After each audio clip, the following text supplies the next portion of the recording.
for this vodcast. Please have note page number 15 in front of you.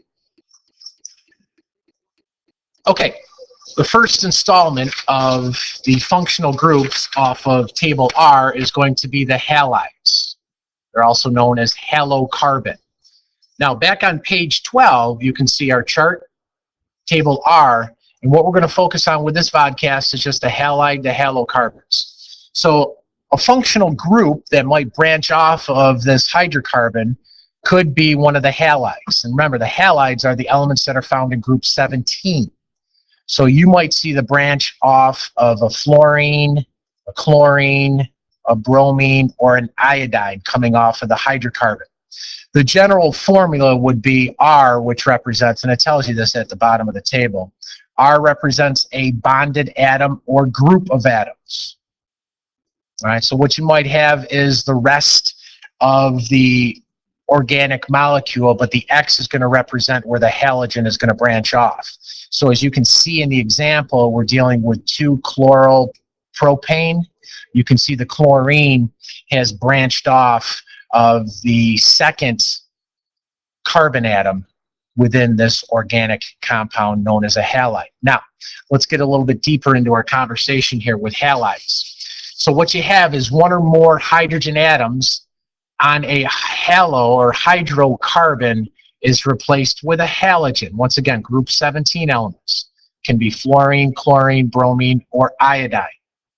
We're going to use the same rules. They're going to apply as the hydrocarbon branches, except now you must state the location of the halogen along the carbon chain, right? Once again, we're going to use the lowest number possible location that we can come up with.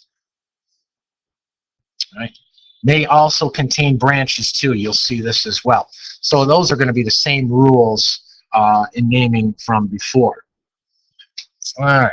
Now, if we're going to draw 2-chloropropane, what you're going to do first is you're always going to start with the parent chain. Right? Get the parent chain written down first.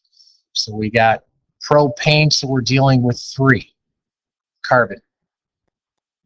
Right. The number 2 tells us the location of where the chlorine is going to be.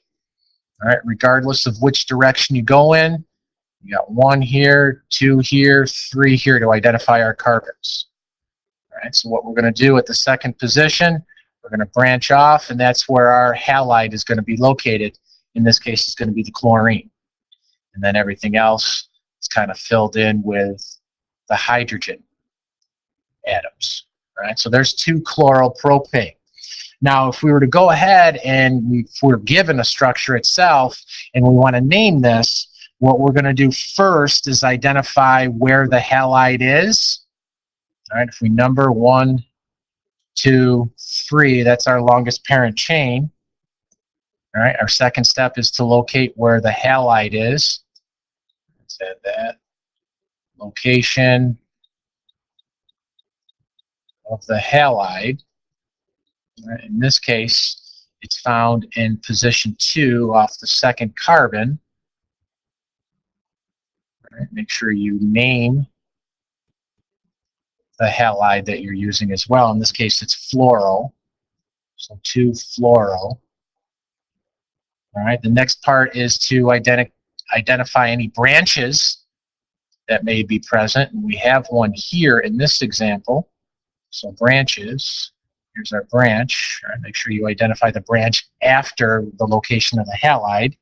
The branch also comes off of the second carbon, so we have 2-methyl.